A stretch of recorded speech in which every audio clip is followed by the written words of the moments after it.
Well, we're now in our new sermon series called Just Like Jesus, where we're walking through the Sermon on the Mount. We're exploring what it means to live like Jesus and to love like Jesus. In this series, we're working our way through Matthew chapters 5, 6, and 7, looking at what it means to be just like Jesus, to reflect the character of Jesus, to become more Christ-like.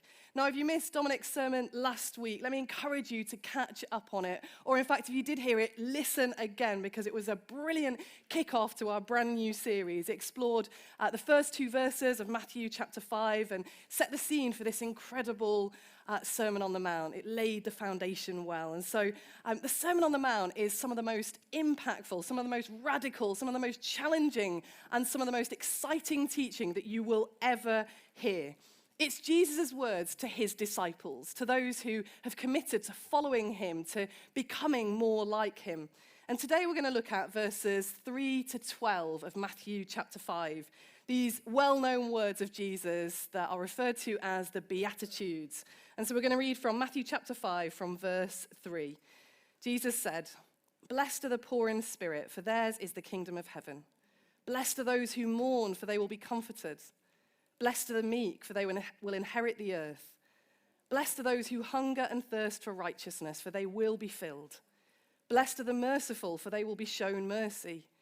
Blessed are the pure in heart, for they will see God. Blessed are the peacemakers, for they will be called children of God. Blessed are those who are persecuted because of righteousness, for theirs is the kingdom of heaven. Blessed are you when people insult you, persecute you, and falsely say all kinds of evil against you because of me. Rejoice and be glad, because great is your reward in heaven. For in the same way they persecuted the prophets who were before you." Now, these Beatitudes, they give us a picture of the kingdom of God. They help us to see the character and the attitudes of those who belong to God. These aren't rules to follow in order to achieve salvation. These aren't a tick list for us to work through in order to get in with God, in order to become part of God's family, which is good news, because on our own, these would be absolutely impossible. This is the kind of character that can't be developed by willpower. It's not the kind of identity that we have by following some kind of 10-step self-improvement plan. It's only by being in relationship with Jesus. It's only by abiding with Christ that we look like this. The Beatitudes are great news of blessings. These words, they hold incredible promises to those that follow Jesus. But there is a surprise in here, because the surprise of the Beatitudes are who these blessings are for. The picture of the citizens of God's kingdom, those that belong to God, well, it's not probably who many would have guessed. Back in Jesus' day, perhaps the expectation might have gone something like, "Blessed are the religious and upright, for they're better than others. Blessed are those who know all of the scriptures, because they will be called knowledgeable. Blessed are those who have status and position, for they will be respected." But perhaps in our day, our expectation might be a little bit different. Maybe we would think, "Blessed are the wealthy, for they'll have all they need. Blessed are the popular, for they'll be admired. Blessed are the attractive, because they'll be noticed. Blessed are the funny, because they'll be liked. Blessed are the powerful, because they'll get things done." But of course, neither of those lists are what Jesus said. With the Beatitudes, Jesus turned society's standards upside down.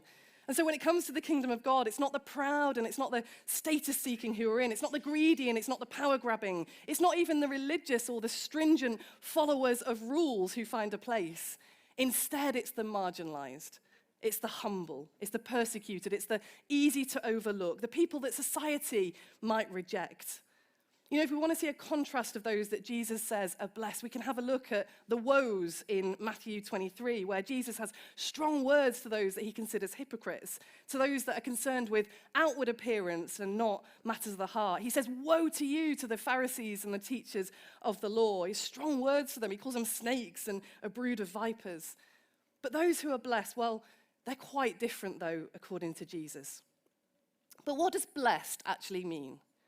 What does the term blessed actually mean? What's someone like when they're blessed? A quick search on social media of the hashtag blessed, it produces a range of results from buying a brand new car, to winning lots of belts in boxing, to being in a famous band, to working hard and having ambition. And sometimes hashtag blessed seems to look like this. And sometimes it looks a bit like this. Do all of these mean blessed? Does blessed mean when things are going well? Does it mean when we achieve things or when we've got stuff? Well, in its plainest sense, blessed means happy. But happy has limitations in its explanation because blessed isn't merely something like nice happening or something that gives us a positive feeling inside. Instead, this is the kind of happiness that's produced because of the favor of God. This is because of being in right relationship with God. It speaks of those who have received God's amazing grace and incredible love. And so we can think of blessed as being approved by God. And to help us understand what God calls blessed, we can contrast what God hates. You can read about that in Proverbs 6:16-19, and see the contrast between God's blessing on the merciful, which contrasts with God hating hands that shed innocent blood. God's blessing on the pure in heart contrasts with God hating a heart that devises wicked schemes. God's blessing on the peacemakers contrasts with God hating the stirring up of conflict in the community. Those who are blessed are those that are approved by God, those that are right with God, that aren't contrary to his character and his kingdom. And so let's have a look at each of the blessings that Jesus speaks about. But it's worth noting, although we're going to go through these individually, the Beatitudes are all interconnected. You're meek when you recognize that you're poor in spirit. You're merciful when you're a peacemaker. These aren't standalone identifiers of the people of God's kingdom, but instead they paint a picture of followers of Jesus, of the identity of looking just like Jesus. And so the first Beatitude in verse 3 says, "Blessed are the poor in spirit, for theirs is the kingdom of heaven." Now, the Message version of blessed are the poor in spirit says, you're blessed when you're at the end of your rope. It's a pretty shocking opener to Jesus' list of those who are blessed. This definitely doesn't sound like the religious elite of Jesus' day. Why would Jesus say that God approves of you if you're poor in spirit? Why would God say you're happy when you're at the end of your rope? Well, it's only when we get to the end of ourselves that we recognize our complete need for God, our absolute dependence on God. As long as we think that we can figure stuff out by ourselves, as long as we think that we can rely on our own strength and our own skills, on our own willpower, on our own wisdom, well, then we don't make room for God. You know, in Luke 18, Jesus tells a story of a Pharisee and a tax collector, and they both go to the temple to pray. And the Pharisee, well, he thanks God that he's not like other people. He thanks God he's not like robbers and evildoers. He's not even like that tax collector over there. But the tax collector comes and he says, "God, have mercy on me, a sinner." It's that man that Jesus says goes home justified. Blessed are the poor in spirit, those who recognize their absolute need for God. You know, the word poor here that's used, it's not just saying not having too much. It's about having absolutely nothing. Those who are completely bankrupt. You know, we know that Jesus had a special concern for those in poverty. Remember when he stood up in the synagogue and sat out his stall by reading from Isaiah 61, saying that he'd come to proclaim good news to the poor. But someone being in poverty, well, it doesn't automatically mean that they're in the kingdom of God. It's not material poverty that means somebody is blessed. However, it is worth saying that material wealth isn't completely irrelevant here, because there is, of course, the risk that wealth makes people think that they can be self-sufficient. No amount of possessions or wealth or status gets somebody into heaven, only God. And sometimes, though, the stuff that we have, it convinces us that we can rely upon ourselves. It convinces us that we could got this stuff figured out by ourselves. Material wealth is definitely a barrier for some people in recognizing that they have need of something or somebody else. This blessing, it speaks of those who have a need for God that is so obvious, is so plain, that there's no room for wondering whether you might be good enough or holy enough or righteous enough without God. It's for those of us who know there's absolutely no question about our need for God. Now, the promise for those who are poor in spirit is that theirs is the kingdom of heaven. Now, this is interesting because many of the Beatitudes, well, the promises are in the future tense, but this is in the present. It doesn't say theirs will be, it says theirs is the kingdom of heaven. This promise points to a present reality that those who are poor in spirit, who recognize their dependence on God, well, they can have fellowship with God in the here and now. They can have relationship, they can have closeness with God right now. So the good news is For those of you who might feel, you know what, I'm at the end of my rope. I come to the end of myself. Great news. God is with you, God is for you, and he calls you blessed. Calls you blessed. The second beatitude is in verse 4, and it says, "Blessed are those who mourn, for they will be comforted." Now, this is another surprising statement. Happy are those who are sad. On first hearing, it sounds paradoxical. Now, of course, we know that it's possible to experience more than one feeling at a time. It's possible to be excited and nervous. It's possible to be annoyed and curious. It's even possible to be happy and sad. Maybe some of you are familiar with feeling hangry. You know, you kind of get a bit snappy when you're hungry. People recognize, is it hunger or are they annoyed? But this blessing doesn't talk about two feelings being experienced at once. Instead, it says, "Blessed are those who mourn." Now, the key to understanding this is knowing what it is that we're mourning over. Now, God cares deeply about those who are mourning over losing someone. I know many of you will have experienced God's comfort and closeness when you've lost somebody that you love. But this mourning isn't focused on losing loved ones. Instead, it's a mourning over the sin and brokenness that we find in ourselves and in the world around us. You see, it follows on from the previous blessing of recognizing our own need for God. Followers of Jesus mourn their own sin. We feel a deep sadness over the stuff that gets in the way of our relationship with God. Followers of Jesus look at the world around us, and when we see the brokenness and the hurting and the evil and the wrong, well, we can't help but be moved. There must be something better, we think. And the wonderful news is that the mourners will be comforted. Because how many of you know that Jesus is coming back? How many of you know that Jesus is coming to make all things new? How many of you know that he is the God of renewal and redemption and of new life, and he is the one that we can put our hope in? Those of us who mourn, well, we can look forward to a day when God will wipe away every tear, when there'll be no more death, no more mourning, no more crying or pain. Our third beatitude is in verse 5. "Blessed are the meek, for they will inherit the earth." Now, the risk with this blessing is that we can want the reward without the identity. Inheriting the earth, well, that sounds pretty awesome. Being meek, not so much. And I think sometimes it's because we misunderstand what meek is. We think meek might be being a pushover, being a doormat, being a bit weak. Jesus described himself using the word gentle in Matthew 11:29, and it's the same word as meek here. Jesus described himself as meek.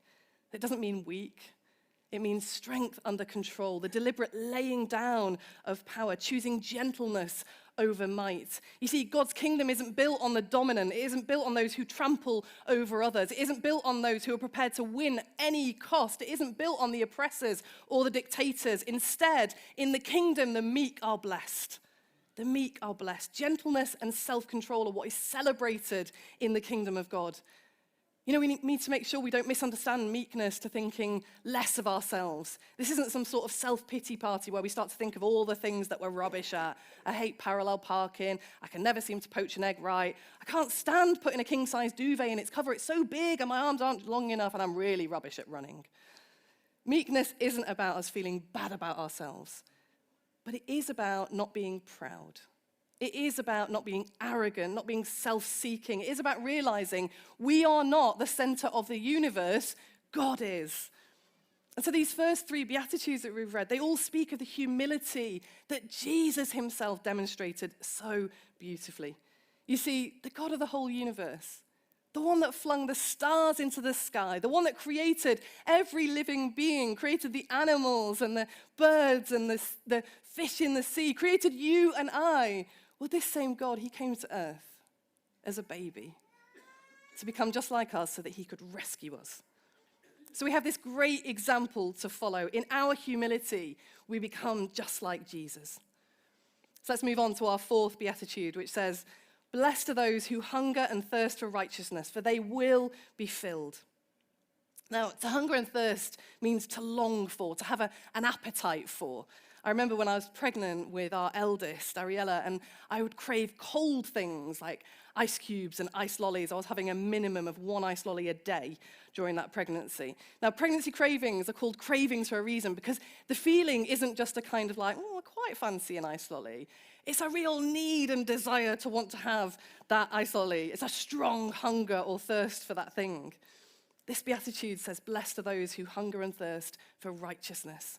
Now, we often think of righteousness as something very personal and very private. And in this verse, there is a sense of personal righteousness, of being made right, and the importance of a right relationship with God. But righteousness is not private.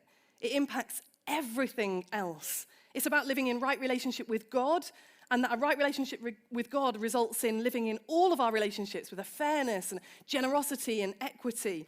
It's about living in right relationship with God and right relationship with others and right relationship with creation around us. You know, in the Bible, righteousness and justice are often connected. And so this righteousness that's longed for by those in God's kingdom is a longing to see God's will done, a longing to see justice done in our own lives, in the lives of others, and in the world around us. And the promise is that those who hunger and thirst for righteousness will be filled. They'll not be left longing. They'll not be left unfulfilled. This hunger and thirst will be satisfied. God will respond. God will ultimately make everything right. He has the last word. Our fifth beatitude says, blessed are the merciful, for they will be shown mercy. This is another blessing that draws our attention outwards. You know, all of the Beatitudes can be understood in connecting it to the important commandments, the main commandments that Jesus calls us to follow, to love God and to love others, to love God and to love others. Now, here we see that those who extend mercy to others are blessed. God's favor is on those who show compassion and care instead of bitterness and revenge, those who are able to empathize with a need for mercy. Now, followers of Jesus, well, we've received God's grace, and it's this same grace and mercy that means that we can extend mercy to other people. The risk here in this blessing is that we think it's about mustering up enough willpower and enough strength to show mercy, and only then will God show us his mercy. But remember, these blessings are for those who are disciples of Jesus, those who have experienced God's mercy. So you might read it as, blessed are those who, having experienced God's mercy, are merciful, for they will be shown mercy. Our starting point is never our own works. Our starting point is always God's grace. You know, when we're in relationship with God, we're never left to just figure it out all on our own. We're never just working to earn God's approval. We're never having to do stuff in order for God to love us. So while there is a conditionality in this blessing, the foundation is always God. We show mercy because we have God in us. We're merciful because we're reflecting Jesus. Our sixth beatitude is, blessed are the pure in heart, for they will see God. Now remember, earlier we talked about the woes that we can read about in Matthew 23, where Jesus calls out the hypocrisy of the Pharisees, saying, woe to you. And the root of these woes is about religiosity. It's about focusing on outward appearance instead of inner life. And here in this blessing, we see that those in God's kingdom, those who are just like Jesus, are pure in heart. A pure heart is one that's not polluted. It's not contaminated. It's a heart that's been cleansed by the redeeming power of God. A heart that is fully devoted to God and to his will. Now, those that follow Jesus know that the condition of our hearts are so important because we know that the impurities are the stuff that gets in the way of our relationship with God. Think about it. When you look into water, whether it's a lake or the sea, and if there's mud and weeds and you can't really see anything in the water, but when the water is clear, well, you can see right down to the bottom. This is the promise that comes with this blessing. The pure in heart will see God. There'll be a clarity of knowing God, of knowing his will, of understanding his ways. But you know, there's also an eternal promise in this blessing that those whose hearts are for God, those whose hearts are given over completely to Jesus and to following him, well, those people will see Jesus face to face in eternity. What a promise. What a promise that is. The seventh beatitude says, blessed are the peacemakers, for they will be called children of God. The Hebrew word for peace is shalom. This is more than an absence of conflict. It has the presence of something. Shalom doesn't simply mean no wars or no conflict, but it's about the presence of God's goodness. It means wholeness and completeness. You know, peace refers to us being fully reconciled, and our ultimate reconciliation is to God. So it's not just no strife, but it's the presence of Jesus, the Prince of Peace. You know, in a world filled with conflict and division, God calls us to be agents of peace, to be those who bring peace in our families, in our workplaces, in every sphere of influence that we find ourselves, peace to broken relationships, to between individuals, groups, and even nations. But we can only bring peace to others if we're at peace in ourselves. You know, someone who lives with conflict in their own hearts will find it tough to bring peace to other people. And this is where, again, we see the interconnectedness of the Beatitudes, because it's a pure heart that brings peace, not a conflicted or divided heart. In order to be a peacemaker, you need to be united inside yourself. And that starts by aligning with God's will for your life. God is the source of all peace, and so we need to be filled with God in order to be filled with peace. You know, if I was carrying a glass of water and somebody walked towards me and carelessly or maybe even deliberately bumped into me, well, whatever comes out of that glass is what's going to spill out, isn't it? Whatever's in that glass is what's going to spill out from that glass. And this is the way our lives are. Whatever we're filled with is what ends up spilling out. So if a person has conflict in their heart, if they have anger or bitterness or jealousy, if that's what their heart is filled with, well, that's what's going to spill out when they're bumped into. Peacemaking, you see, it's not passive. You might have used the phrase, I just want a bit of peace and quiet. And we say that, what we mean is, I just want to be left on alone, I just want a bit of quiet, I want to put my feet up for 5 minutes. Or perhaps when you say to somebody, I'll leave you in peace, you mean you'll leave them alone. But being a peacemaker doesn't mean cutting yourself off from others or separating yourselves in some way. It's not about sitting back and not getting involved. Peacemakers don't hold up their hands and say, nothing to do with me, don't bring me into it. Peacemaking is active. Peacemaking is something we lean into. Peacemaking is something we've got to work at, something we need to consciously be trying to do. It's not about avoiding conflict or keeping yourself to yourself. It's about working to resolve conflict, about not being afraid to step into division and work towards unity and peace. Now, the promise here is that peacemakers will be called children of God. This beatitude isn't telling us how to become a child of God. It isn't saying that this is how we work towards our salvation. It's saying that children of God are peacemakers. It's not about becoming a child of God. It's about the honor that it is to be declared a child of God, to be identified as children of God. This is about knowing our identity, knowing that we are daughters and sons of the Most High, the King of Kings, the God who is over all, the Prince of Peace. God is the God of peace, and when you make peace, you display his likeness. Peacemakers, well, they demonstrate the family likeness. They're just like Jesus. Now we come to our final blessings, which are centered around the blessing of persecution because of faith in Jesus. Verses 10 to 12. Blessed are those who are persecuted because of righteousness, for theirs is the kingdom of heaven. Blessed are you when people insult you, persecute you, and falsely say all kinds of evil against you because of me. Rejoice and be glad, because great is your reward in heaven. For in the same way they persecuted the prophets who were before you. These blessings say that those who love God so much that they're prepared to withstand the bad treatment of others are blessed.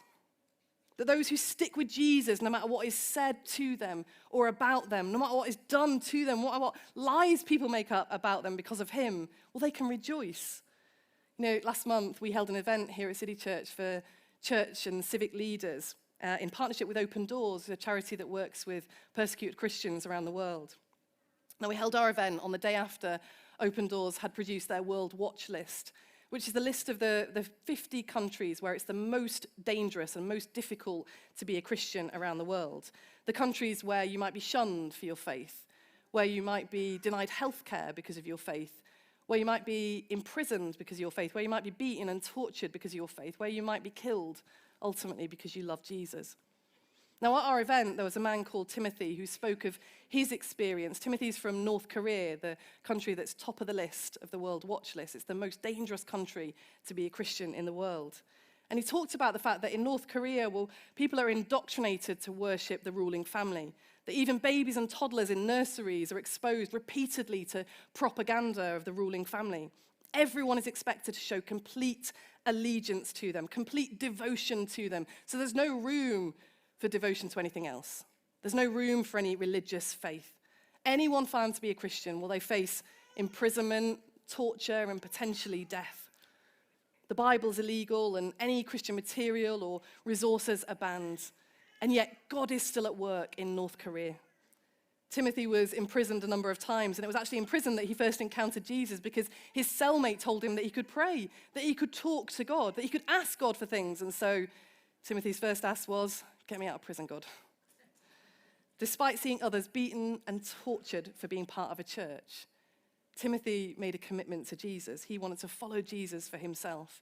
Now, he managed to escape North Korea, and he lives here in the UK, raising awareness and encouraging people to pray for our persecuted brothers and sisters across the world. Now, when we hear stories like Timothy's, our first thought might not be how blessed he is, how much God's favor must be on him. But that's the radical message that Jesus taught. In fact, he says that if you're persecuted for your faith, you should rejoice and be glad. This is because the promises are that theirs is a kingdom of heaven, and great is their reward in heaven. You know, the reality for so many people is that following Jesus is costly. It has consequences. It might have consequences in your family. It might have consequences in your workplace, in your career. It might have consequences amongst those that you thought were your friends. But Jesus says that you're blessed when you stick with him through thick and thin. Jesus says that even when people say things about you or do things to you because you love him, well, you can rejoice. You can rejoice and be glad because it's not the end of the story. You can rejoice and be glad because you'll be called blessed because the kingdom of heaven is yours. You can know a secure eternity with Jesus and that this suffering is temporary. This is not the end of the story. You know, in these Beatitudes, Jesus gives us a picture of what the blessed life looks like. In this radical message, he turns expectations upside down and tells us who's in the kingdom of God, who the true followers of Jesus are and what they look like. You know, so much of life can be spent pursuing happiness, trying to figure out what it is that makes us happy. Well, here Jesus shows us. Here Jesus demonstrates what true happiness looks like, that it's found in God's approval, that it's found in God's favor. You know, in these challenging words, we get to see that those who are blessed, they're marked by how they love God and how they love other people, by their relationship to God, to themselves, and to other people around them. In God's kingdom, when you fully recognize your need for God, you're blessed. When you're devastated about the sin and brokenness in you and the world around you, you're blessed. When you're humble and gentle, you're blessed. When you long to see God's justice and righteousness, you're blessed. When you show mercy to others, you're blessed. When your heart is fully for God, you're blessed. When you actively pursue peace in a conflicted world, you're blessed. When you're treated badly because you love God, you're blessed. And what promises we have when we're in God's kingdom. You know, how wonderful it is that we can experience relationship with God in the here and now, but also look forward to knowing the fullness of God's presence in eternity. As we read through these Beatitudes, they might be surprising. They might turn upside down our expectations. But this is what it means to be just like Jesus. This is the picture of those who belong in God's kingdom, who have committed to following Jesus and to becoming like him. Can I invite you to stand and we're going to pray together?